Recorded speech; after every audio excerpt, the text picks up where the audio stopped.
Hai movie lovers, apa kabar nih? Semoga baik-baik aja ya.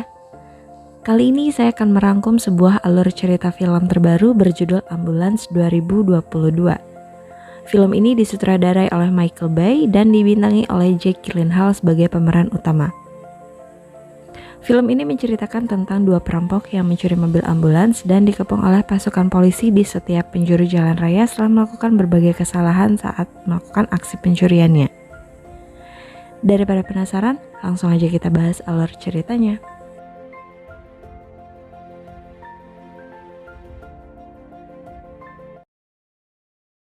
Will Sharp, dia seorang veteran perang.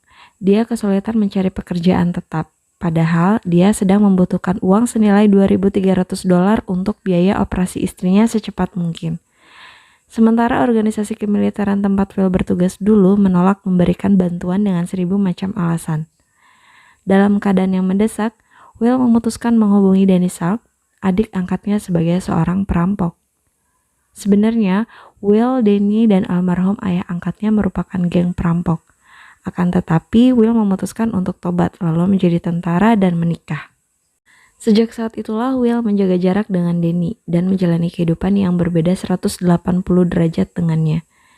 Danny hidup dengan kemewahannya sedangkan Will berakhir menjadi pengangguran. Hari itu, Will datang bermaksud untuk meminjam uang kepada Danny.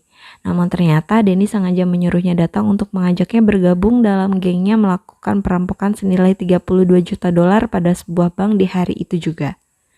Bahkan, Danny sudah mempersiapkan semuanya dan siap untuk berangkat beberapa menit lagi. Mengetahui hal itu, Will sangat kecewa dengan Danny karena dia merasa dijebak dan keususahannya dimanfaatkan oleh sang adik. Namun Danny berjanji kalau ini akan menjadi perampokan yang terakhir. Danny membutuhkan bantuan Will karena dia belum begitu percaya dengan kinerja geng rampoknya yang merupakan anggota baru. Di tempat lain, dua orang petugas ambulans, Cam dan Scott, terlihat dengan berusaha menolong seorang anak kecil yang terjebak di dalam sebuah mobil akibat kecelakaan.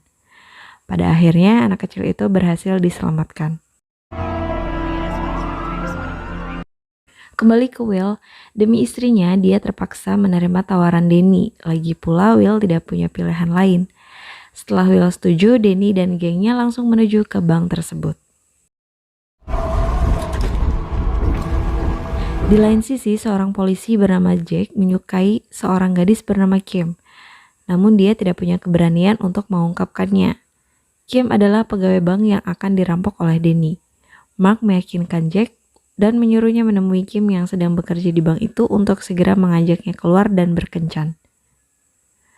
Pada saat yang sama, Danny dan gengnya sudah sampai di bank tersebut. Mereka pun mulai beraksi. Geng ini berhasil masuk ke dalam bank tanpa hambatan sedikit pun.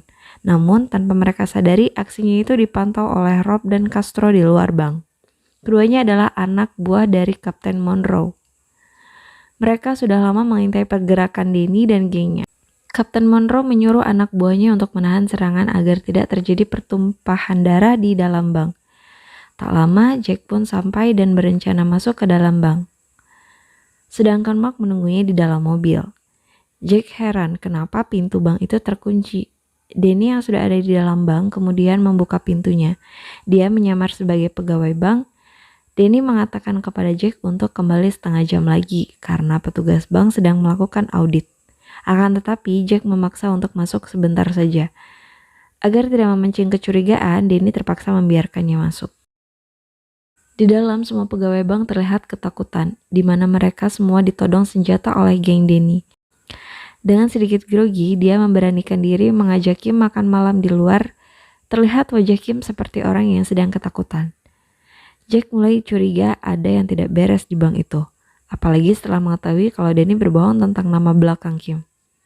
Menyadari bahwa aksinya telah terbongkar, dengan sigap Danny menodongkan pistol ke arah Jack. Danny memaksanya melambaikan tangannya kepada Mark yang sedang menunggunya di luar, sebagai kode kalau semuanya baik-baik saja. Sedangkan geng Danny mulai menguras uang bank tersebut yang bernilai $32 juta, sementara di luar truk yang dibawa Razando untuk menjemput Danny dan kawan-kawan tiba-tiba mogok. Truk itu sudah disabotase oleh anak buah Monroe. Mark yang ada di sana kemudian menghampiri Razando dan menawarkan diri untuk mengecek mesinnya.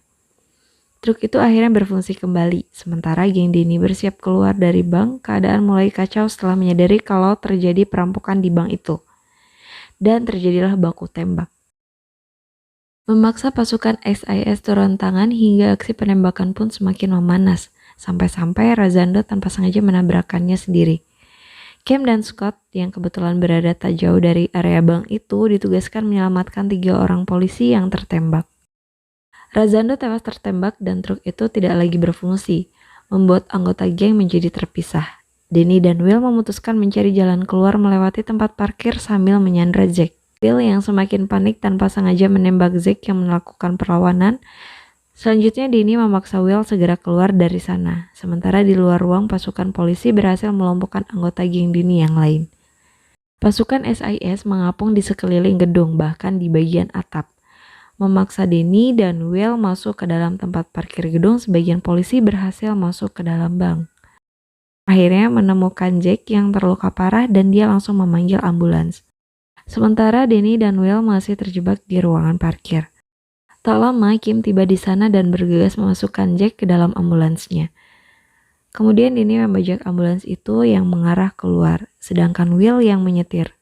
Denny mengancam Kim agar tutup mulut di saat pasukan SIS memeriksa ambulans tersebut, hingga pada akhirnya mereka berhasil keluar dari gedung bank itu. Denny berhasil mengamankan satu tas berisi 16 juta dolar, setengahnya lagi dibawa oleh Mel diamankan oleh polisi. Scott mengatakan kepada Mark kalau ambulansnya telah dibajak. Sementara Cam dan Jack mereka sandra. Mendengar itu, Mark langsung melapor ke unitnya. Tak lama kemudian, Kapten Monroe pun tiba di lokasi. Pasukan SIS menyalahkan Mark atas kekacauan yang terjadi. Kalau saja Mark tidak membawa Zack menemui Kim, rencana SIS tidak akan berantakan seperti ini.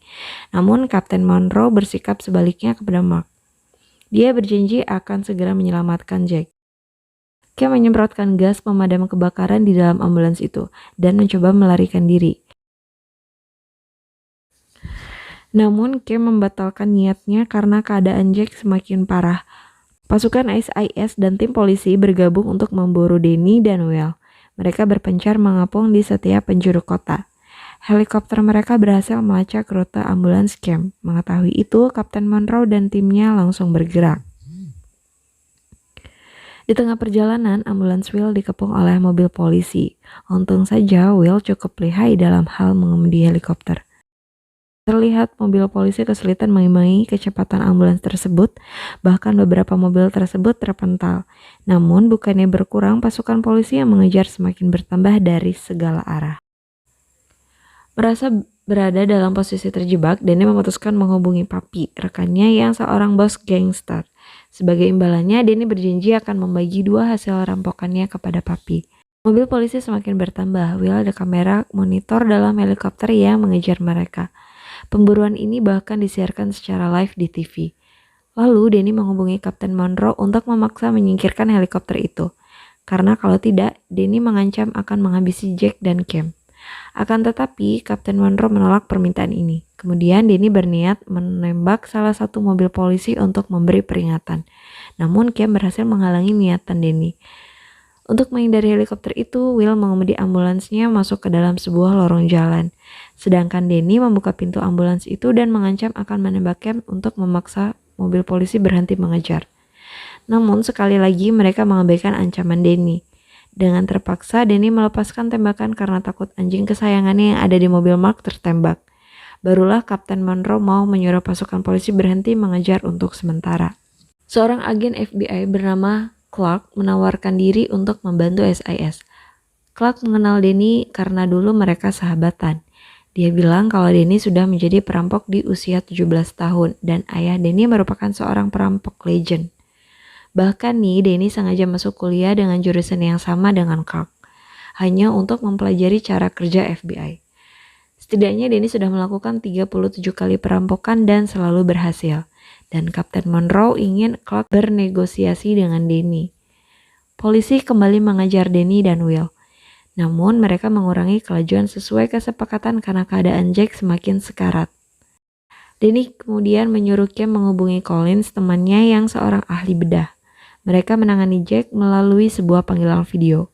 Will menawarkan diri membantu Cam, mengingat dia punya pengalaman menangani prajurit yang terluka di medan perang. Kemudian, Clark bernegosiasi dengan Danny jika mereka melepaskan kedua sandera, maka polisi akan berhenti mengejar. Namun Danny tidak semudah itu untuk dibohongi. Setelah dilakukan pembedahan dengan alat seadanya, Jack pada akhirnya berhasil diselamatkan. Sementara itu, Roberto mengatakan kalau truk yang diminta oleh Danny sudah berhasil dirancang. Melalui monitor, polisi mengetahui kalau Danny mengarah ke sebuah bandara. Lalu Kapten Monroe menugaskan pasukannya untuk memblokir setiap rute yang dipilih oleh Danny. Monroe berencana melakukan penyerangan besar-besaran. Setelah negosiasi Clark dengan Danny gagal, pasukan sniper bersenjata lengkap telah bersiap di satu titik yang sudah ditentukan. Namun, Clark menganggap kalau penyerangan ini adalah ide yang sangat buruk, karena tidak hanya membahayakan kedua sandera tapi juga pengendara lain. Lalu dia menelpon Jack dan diangkat oleh Cam secara diam-diam. Dia menyuruh Cam menunduk serendah mungkin karena pasukan sniper akan menyerang ambulans itu. Pada saat yang sama, pasukan sniper siap melakukan penyerangan. Untung saja Cam segera memberitahu Danny tentang rencana penyerangan tersebut untuk melindungi Jack yang masih hidup. Penyerangan dihentikan, namun Danny sudah terlanjur kesal. Lalu Monroe menghubungi Danny dan berkata kalau serangan tersebut sebuah kekeliruan. Tadinya mereka pikir Jack sudah tewas, namun Danny menganggap polisi tidak serius dengan ancamannya. Lalu dia memberikan handphone itu kepada Cam dan memaksa Cam melapor apa yang mampu dia lakukan. Danny berniat menembak Cam akan tetapi Will menggagalkannya. Sampai akhirnya keduanya adu jotos. Sedangkan Clark mendengar Danny menyebut nama Will, kemudian dia menyuruh bawahannya untuk melacak data diri Will. Perkelahian berhenti dan Will yang mengambil alih telepon setelah mendapat informasi tentang Will. Clark pun menghubunginya. Dia mencoba meyakinkan Will untuk menyerah demi anak dan istrinya. Clark bahkan mengancam akan menelpon istri Will yang diketahui sedang sakit. Di satu sisi, Danny memperingatkan Will kalau mereka berdua tertangkap. Keduanya akan dipenjara minimal 30 tahun. Akan tetapi, Will memutuskan untuk tidak menyerah. Clark tidak berhenti di situ. Ia menyuruh Cam yang membujuk Will. Kemudian Will ditelepon oleh sang istri dan dia mengaku sudah mendapat pekerjaan. Cam yang duduk di depan berusaha meyakinkan Will untuk menghentikan ini semua. Namun upayanya digagalkan oleh Danny. Kemudian Danny menelpon Roberto, anak papi, mengabarkan kalau ambulansnya akan sampai 5 menit lagi. Dan semua truk yang diminta oleh Danny telah disiapkan, termasuk sebuah mobil yang dilengkapi senjata. Clark heran apa tujuan Danny tiba-tiba mengganti rute menuju ke sungai LA. Mereka berhenti tak jauh dari lorong jembatan. Lalu Monroe menugaskan pasukan udara untuk melakukan penyerangan. Menyadari itu, Danny segera kembali masuk ke dalam ambulans dan Will pun melanjutkan pelarian. Monroe juga menugaskan unit darat menyerang ambulans itu. Namun Will dengan kemampuan mengemudinya berhasil menghindar. Dan pada akhirnya mereka sampai ke lokasi yang dimaksud. Di bawah jembatan, kemudian Danny menyuruh anak buahnya mengecat satu truk. Setelah itu ia menyuruh Will kabur berjalan kaki. Namun Will menolak. Dia tidak ingin meninggalkan Danny sendirian dalam keadaan seperti ini. Sementara Monroe mengerahkan semua pasukannya untuk menyerang Danny dan Will.